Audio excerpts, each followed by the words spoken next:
2005, 2004, 2006 उस समय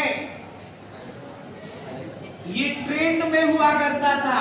ये मोस्ट इम्पोर्टेंट क्वेश्चन की सीरीज का था। ये बोर्ड एग्जाम में कई बार पूछा गया है, तो इस वजह से मैं कहता हूं ये क्वेश्चन मोस्ट इम्पोर्टेंट है। इसको आप पेपर के दिन, जब भी पेपर है आपका बोर्ड एग्जाम, उसके पहले जरूर सॉल्व करके जाइए पेपर में।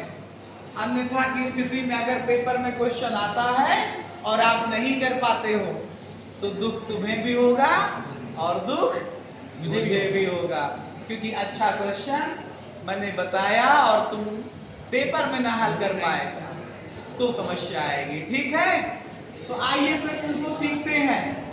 लिखा है कि यदि द्विघात समीकरण lx² plus nx plus n के मूल, यहाँ पे 0 होना चाहिए, बराबर 0 के मूल क्या है, मूलों का अनुपात दिया है। अभी तक क्वेश्चन में कहीं होता था मूल बराबर है, कहीं होता था इसका मूल 2 है, कहीं पे होता था मूलों का योगफल। ये पहला प्रश्न आया जिसमें मूलों का अनुपात दिया है। आपको पता है जब दो मूल मानने होते थे तो एक मूल को अल्फा मानते थे, दूसरे मूल को बीटा मानते थे। तो यहाँ पे यही मान करके चलेंगे हम क्या कि दिए गए कौन से घात का समीकरण है, द्विघात समीकरण कौन सा है, lx² plus nx plus n बराबर 0 के मूल अल्फा व बीटा है। प्रश्नानुसार मतलब प्रश्न के अनुसार इनके मूलों का जो अनुपात है वो क्या है, P अनुपात Q। आपको मैं अनुपात की मीनिंग समझा दूं। जैसे लिखा है 4 अनुपात 6, तो इसको आप 4/6 लिखोगे, बोलो। अब बताओ ये नंबर कितने से कटेगा, तो इसको 2/3 भी लिख सकते हो, और अनुपात में लिखोगे तो 2:3 हो जाएगा।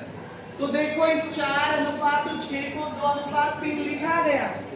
संख्या आपके पास 4 और 6 थी, लिख गया 2 और 3 के अनुपात में। तो क्या जो ये अनुपात में लिखा है वो इसकी एग्जैक्ट वैल्यू है, तो नहीं, कोई ना कोई ऐसी वैल्यू है जिसको इन दोनों को गुणा कर दो तो इसके बराबर हो जाएगा। तो अब वो वैल्यू कौन सी है यही तो हमको नहीं पता है। इसको पता करने के लिए हमने माना कि अल्फा का मान जो है, चलो मैंने pk मान लिया, ये कोई नियतांक पद से गुणा करो, कांस्टेंट वैल्यू से मल्टीप्लाई करो, तो इसको मैंने pk कह दिया। यहाँ कहीं पे k तो लिखा नहीं पहले, तो k मान सकता हूँ। तो बीटा की वैल्यू qk मान लिया, क्योंकि p और q नहीं मान सकते हैं। हो सकता है अभी मैंने जो वहां पे उदाहरण समझाया, आपने देखा कि 4 और 6 दो संख्याएं थी, लेकिन अनुपात निकालते हैं तो 2:3 आता है।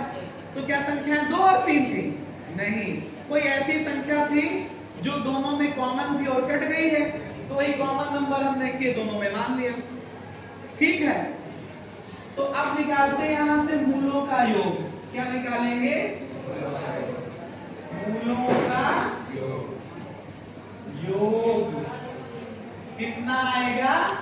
Alpha plus beta minus b/a होता था। समझ रहे हैं आप लोग?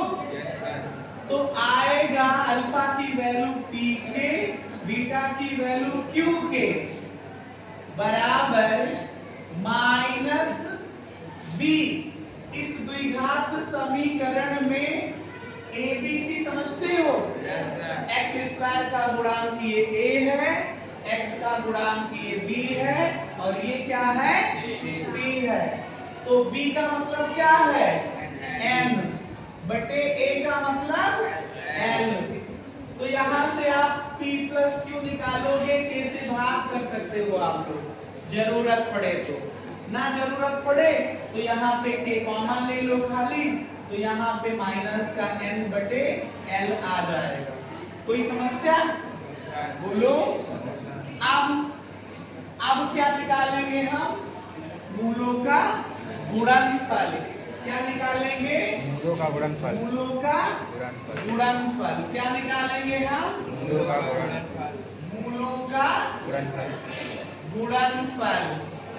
मूलों का गुणनफल कितना आएगा? अल्फा इंटू बीटा बराबर सी अपान ए। बोलो। अल्फा की वैल्यू क्या है? पी के। बीटा की वैल्यू क्या है? क्यू के। बराबर सी का मतलब एन बटे ए का मतलब एल। ये आ गया हमारे पास। ये बात समझ में आई? अब जो हमें सिद्ध करना है, क्या सिद्ध करना है? कि अंडर रूट पी बटे q plus under root Q बटे p plus under root N बटे एल बराबर 0 होगा। यही तो सिद्ध करना है। तो पहले इसके सिद्ध करने का मतलब है कि इसके हम लेफ्ट हैंड साइड को ले लें, उसको कैलकुलेट कर लें और राइट हैंड साइड 0 के इक्वल आ जाए तो सिद्ध हो जाएगा। ठीक है। तो अब हम क्या करने जा रहे हैं? मैं यहाँ से लिखने वाला हूँ। अब अंडर रूट पी बटे q plus under root Q बटे p plus under root N बटे एल, इसको हल करते हैं। इसको हल करते हैं। ठीक है। एलसीएम लेके हल करेंगे। बोलो। या आप लोग ऐसे भी इसको लिख सकते हो अंडर रूट पी बटे under root Q plus under root Q बटे अंडर रूट पी। बोलो। प्लस अंडर रूट एन बटे एल। एक साथ रखो, इनको इससे गुणा कर दो तो क्या आएगा? अंडर रूट पी गुणा होगा तो पी बन जाएगा।